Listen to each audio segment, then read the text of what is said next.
A glimpse of some of the things we do, the drills, and for the development of our players, not only physically but mentally, psychologically, all the different drills and things we do. And there's a lot of physical development in that too. So our guys are working hard. I like the off-season way it's going right now. So get ready. Spring ball is just a few weeks away. So one more good week of this, and then we'll have spring break and get back. And after 2 days of kind of getting our feet on the ground, we'll hit spring ball. So it's going to be here quick. So I've been very pleased with the guys off season. So working hard. Can you jump rope as proficiently as Mo Lingus? I ain't tried in a long time. I used to be able to. I don't know if I can anymore.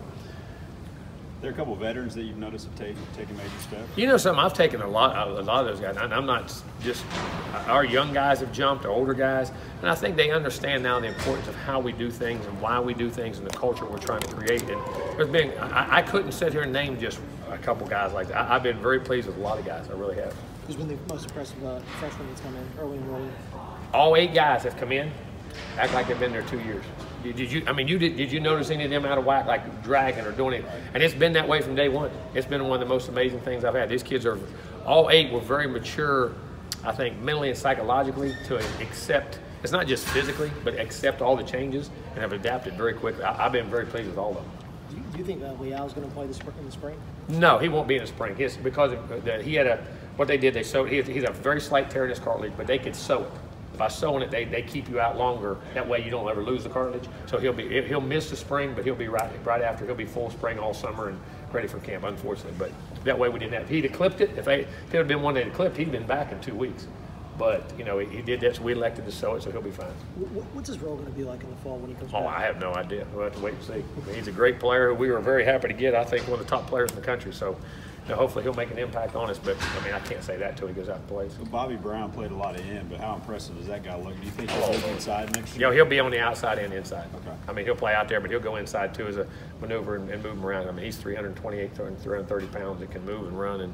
And that group up front looks really good. Is one of the guys you're impressed with, Jerry Schmidt, with what he's done? Oh, yeah, our guys in our off-season, we've done a great job. He's got those guys looking well. They're in condition, our weight and conditioning program, and the guys have bought into it. I mean, they don't fight him on it, and they've been very pleased, but Jerry's done a tremendous job. That's the reason why we went and hired him. When you went after Joe John Finley, what was the reason behind that? Well, tremendous coach, tremendous. His players are very productive everywhere he's been. At not just catching the ball, but complete players. He himself was a great player. He had great knowledge of this state. His dad was a great coach in this state, people connections. So I think from a recruiting base, from a fit, from a cultural fit, from a coaching standpoint, and I think he also, even though he's a tight end coach, he has a big picture view of the game. He understands the game like a coordinator does, and I think brings a lot to the table for us. How do you feel about the way Anthony Hines is moving around? Those guys coming back, I mean, you see him, Chapman, KK, I mean, all those guys are moving. I mean, there's a couple other guys in there that are getting back into the flow of the drills now, and, you know, won't be maybe full contact, but they'll be out there and eligible to participate, taking reps, doing things. I mean, their recovery's been tremendous. Our not only our strength and conditioning, but our medical staff has done a tremendous, Jacoby and the doctors have done a tremendous job of getting them guys ready. What happened to Chapman? Chapman had an ACL. He had an ACL? Yeah. How did Anthony look before he went down, and how much do you guys have to lean on him this fall once he's Well, he's going to play. I mean, hopefully play. He was playing really well. He was having a big role in the things we were doing and really picking up the defense, and he's an athletic guy that can run and hit you, so, and a very smart guy. Where's the battle for backup quarterback with Nick gone now? How's that moving forward? Well, we'll see when we get on the field. They're running. I can't be with them now, but I mean, you know, you got James and Zach and all those guys will be in there mixing and getting after it. So it'll be it's going to be a good battle. It's going to be interesting, and that's a very important part of it. You know, who can establish that, or that maybe there's 2 of them that can establish themselves that you feel very comfortable with. Now that you've got Zach on campus, how's your very intelligent worker, and here it has really jumped out. Competitive, competes very good, fit right in, can change direction, very athletic. You know, I mean, can throw it, but he can move. He can change direction, stick his foot in the ground. Very intelligent, picks things up very well. In our meetings, when you're talking to him and having a conversation, the questions he asks, how he relates, I've been very impressed with it. How's the transition with the new offensive line coach? Oh, Josh has been great. I mean, he'd been in the system before. I mean, Josh and I have coached before together. We were at LSU many years ago, and Josh is a very accomplished line coach, but also a very accomplished coordinator. I mean, when Missouri went to 2 SEC championship games, he's calling the plays for that. So as an offensive line guy, seeing that outside is very good, and he's recruiting well. He's doing a great job. I mean, his transition's been very easy.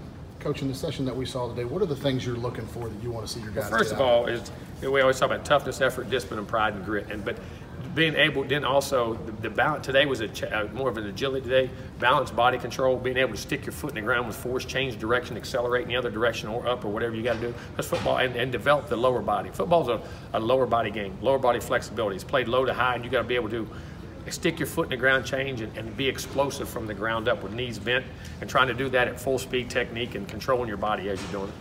When you guys were here a year ago when you first got here, how much have you seen in terms of body changes in the roster?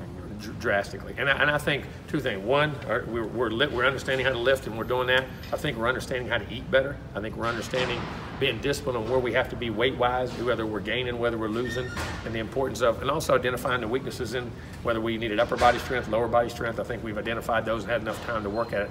Our strength conditioning, our nutrition staff has all done a tremendous job in that regard, and then also I think our players are buying into the whole process. How important was this to keep Balco this offseason? Oh, it was great. I mean, the continuity. Mike's one of the best defensive coaches in the country. I wouldn't have hired him.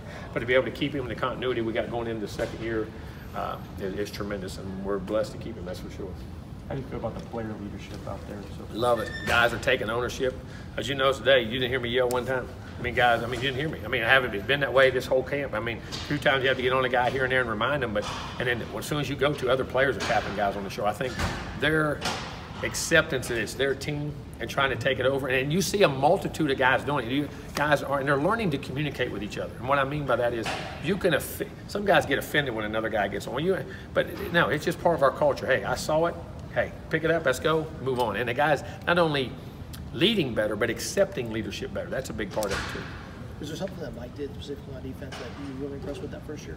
Coached real well. But no, I think he gets the overall picture, and I think has a plan. I mean, he understands how to strategically plan. He understands how if they got advantages, against your safeties or against your corners or against your linebackers, how to cover that up and also still stay physical. And I think he does a great job of stopping the run without exploiting the same guy in the secondary all the time, which makes it tougher on your offense to attack guys. Maybe the loudest you got today was praising Baylor Cupp on that blocking drill. How do you feel like he really gets it already? He is. I mean, well, he's one of them. I mean, those young guys are very receptive and have and I don't know how to say it, mature in how they're going about their process, which is, I've had a lot of young guys come in. Sometimes they look terrible out there, and you expect, there's an adjustment time, and especially jumping in with, you don't have a bunch of other freshmen with you that are kind of, like I say, the lost ducklings on the side. You know what I mean? You're with a bunch of upperclassmen, and they fit right in. But Baylor, he's done a great job, physically and mentally. Leon O'Neal had a really strong bowl game. Has he been able to carry that into this offseason? All you got to do is listen. No, I joke, but I tease him about that. But you know something? I'm never around a guy who loves, I think part of that is he loves what he's doing. He loves to play ball. He loves people. I mean, his communication skills, I enjoy the heck out of Leon, but he is improving. He's gotten stronger, faster, and looking forward for a good year from him. Coach, we've been hearing a lot about Michael Clemens. Yes. So what have you seen from him? Same thing. I mean, he come back in bowl practice, he was looking really well. I mean, you can see the physicality, his strength, and now he's healthy and he's sticking his foot in the ground and running. You see his body. I mean, he's big, strong, fast, and he's going to be a great edge guy for us, no doubt. What was he battling with last year? He had a foot. He broke a foot. He broke one of those little bones in his foot. And those bigger guys, the bigger you are like that, sometimes it takes longer for those little bones to heal because you get so much more pressure.